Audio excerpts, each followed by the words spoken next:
So, it's 2020 and you are a human living on planet Earth. Congrats!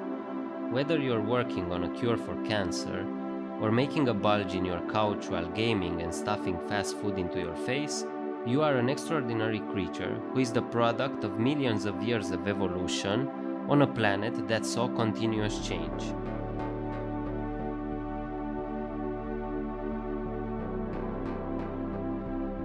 The fact that you are alive today is both unlikely and remarkable. So, whatever you are doing, give yourself a big pat on the back for being here. But what about tomorrow and what comes next? There is plenty of proof climate change is real. Look it up online or watch our video on the subject. If you are still thinking it isn't real in 2020, we won't bore you with facts trying to convince you otherwise. For the rest of us, climate change is not the only threat to our survival as a civilization. There are several others that also endanger us as a species. We consume resources at an unsustainable rate and are changing the environment in many ways. We give nature fewer and fewer opportunities to replenish what we extract from it so we can keep the modern world going.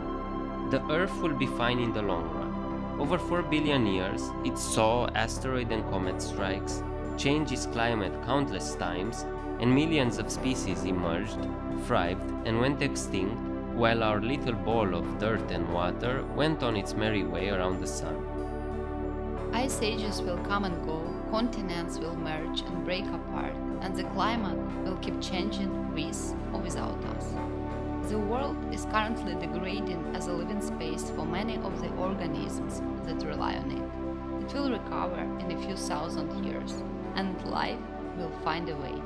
But the question is, will the organism that is changing it the most at this moment, and that stands to lose the most from this change, survive?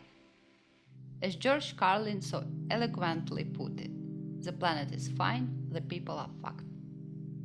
The problem with our current contribution to climate and environmental change is that it is faster than it would otherwise be in Earth's natural cycles, and we as a species, and most certainly as a society, are not yet adapted to the change that we are causing.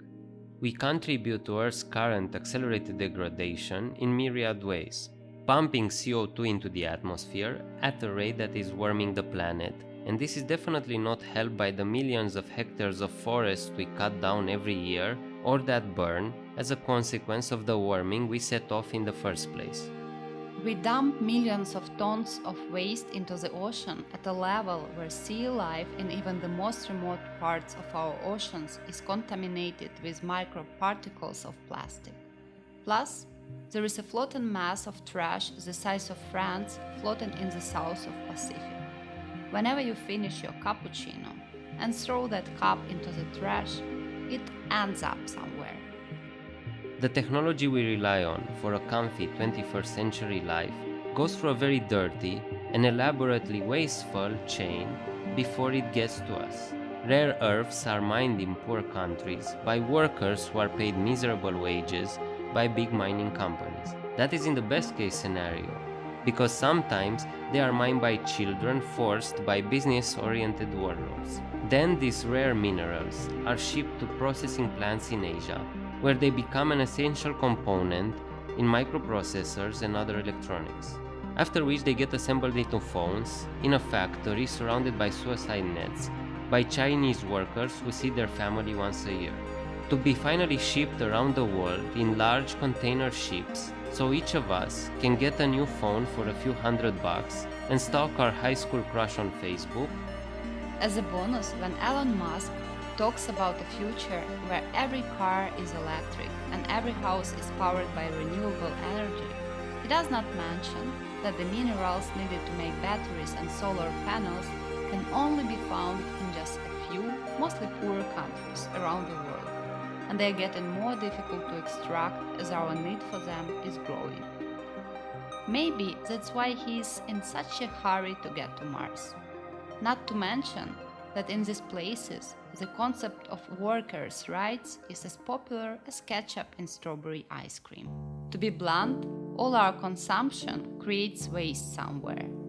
It's great to live in Central Europe and be able to get a cheap avocado or Brazilian coffee while browsing the web on a phone that has components from 3 continents and took the labor of thousands of pairs of hands to get to us. This represents the best, and in some ways the worst, of what we are capable of as a global community, as a civilization that emerged from a small group of primates who decided to move from the trees to the grasslands over 2 million years ago. We are extraordinary. Question is, how long can we keep it up? It's not all doom and gloom though. The fact that we are capable of such wonders should be proof enough that we are also capable of overcoming the negatives that come from their creation.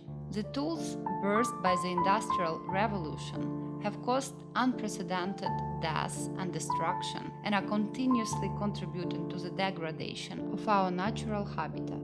But on the other hand, they also brought prosperity, comfort, knowledge, cooperation, and peace.